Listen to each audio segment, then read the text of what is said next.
Shabbat Shalom, family. Coming back on with another video. Just surfaced moments ago. I heard about this probably about a week ago or so, where Russia, China, Iran start joint naval drills in Indian Ocean. So I have some videos here. So let's check the videos out and let's start here. China, Russia, and Iran have launched a joint four-day naval exercise in the Indian Ocean and Gulf of Oman. It is the first exercise held by the three countries, and Moscow calls it an unprecedented exercise in naval cooperation and training. A leading Iranian military official says the message is peace, friendship, and lasting security through cooperation.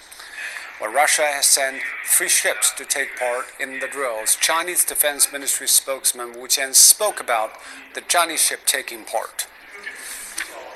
The Chinese Navy will send its guided missile destroyer Xining to join the drills. The naval drills aim to deepen exchange and cooperation among the navies of the 3 countries and display their strong will and capability to jointly maintain world peace and maritime security, while actively building a maritime community with a shared future. Wow. Okay, let's check out this one here from by Fox News. Pressure on us, you need to do more on Iran.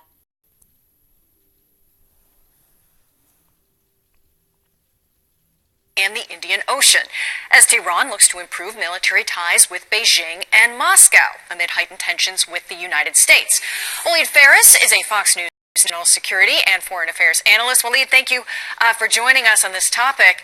How concerned should the United States be about this effort made between these 3 countries, certainly not our allies?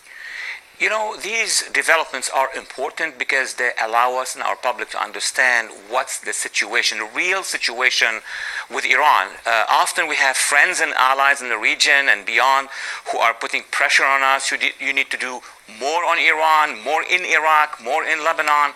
The reality is that this joint exercise between Russia, China, and Iran is a message that these 2 powers, nuclear powers, are telling the United States and our allies that we're not, quote, going to let Iran down if you do anything against it. So the calculations now for the United States is to take into consideration that we're not just dealing with Iran, but also with an axis, a larger alliance, including those powers. In our current news cycle, we hear a lot about Iran and Russia working together, particularly when it comes to Syria, and I definitely want to touch on that point in a moment. But first, just weaving China back into this whole discussion, regarding this, the Chinese Defense Ministry said this about these naval drills, that it would deepen exchange and cooperation between the navies of the 3 countries. Of course, this is a very important area, very close to the Strait of Hormuz, of course, a major area for getting oil tankers from place to place from Iran. So what does China's involvement? So I'm going to pause there right quick. I was listening to MSNBC. This is, her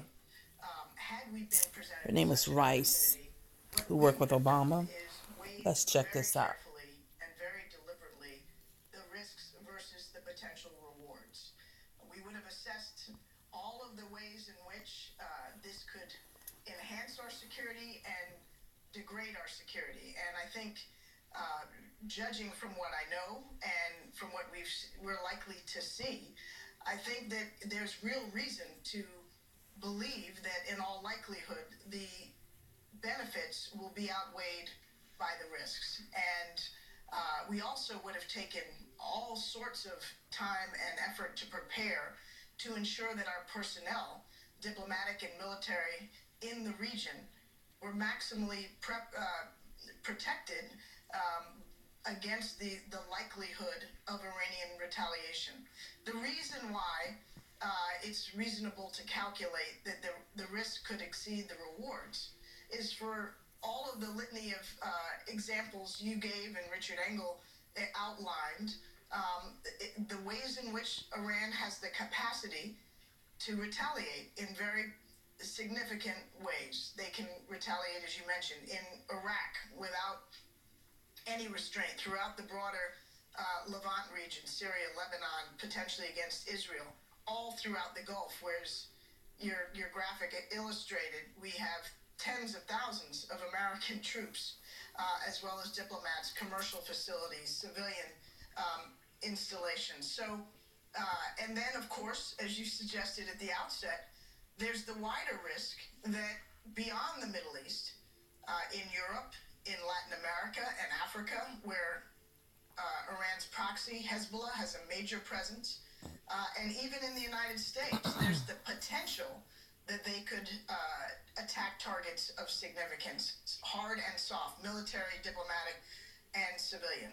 So if, in fact, the administration can be believed that there was indeed strong intelligence of an imminent threat against the United States being carried out by Soleimani and related militia, then the question becomes, one, were there more than one way to address that threat? Was the only way to deal with it to kill Soleimani, who certainly, given his history and track record, deserves his just rewards. But the question is, does that serve our interest? Does that make us more secure? And I'm dubious about that. And frankly, the fact that we have taken Soleimani off the field doesn't mean that the Iranians have lost their capacity to attack us. In fact, we can be certain that they are motivated now to retaliate in far greater scale than they may have been planning, if that's in fact the case.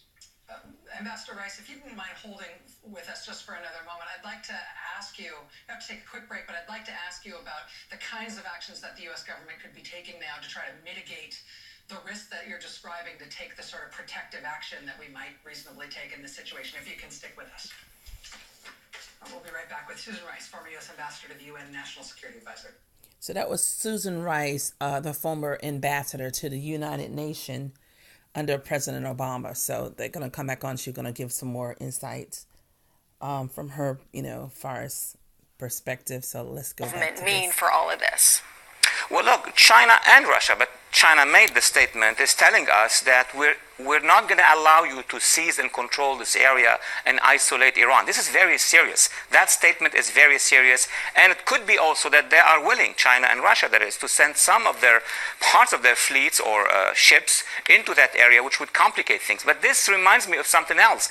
Our problem with Korea is very parallel. I mean, we think that we are only dealing with Korea. In fact, China and Russia are backing Korea. So it's much more of an international coalition business that we're dealing with now.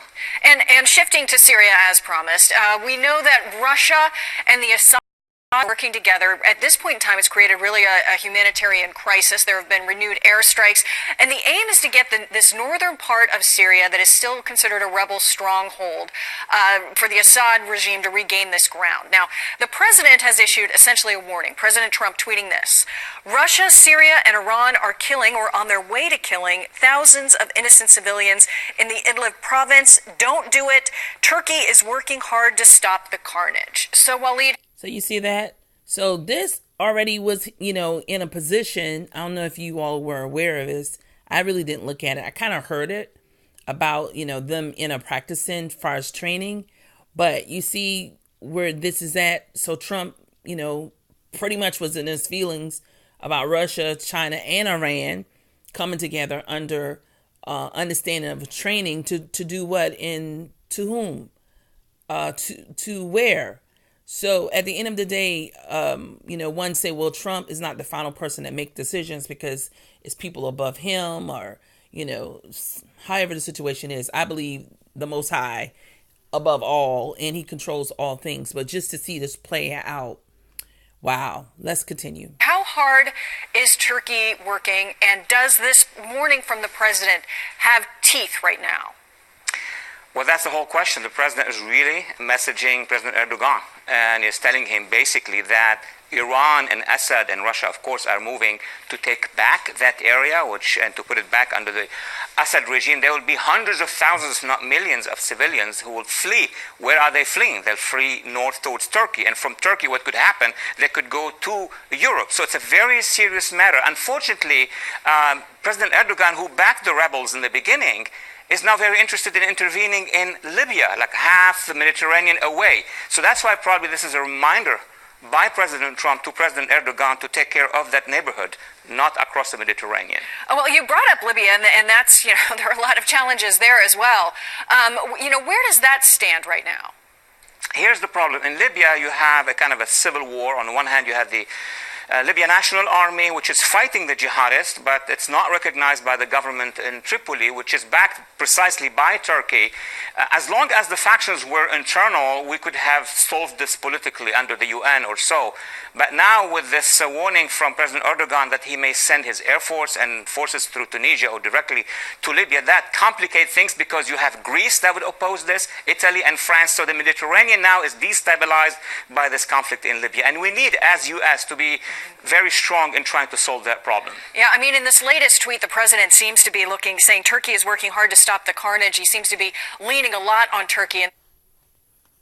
Okay, you all so many of them stay have said with this. That we should now consider ourselves to be on a war footing, that we should basically perceive ourselves to be in a war now with Iran based on this act by the Trump administration. I wonder if you share that view, and whether or not you share that view, whether you think the Trump administration is doing the right kind of protective and mitigating things they could do to try to keep Americans safe.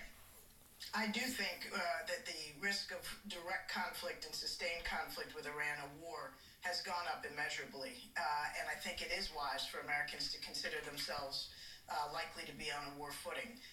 If it can be averted, fine.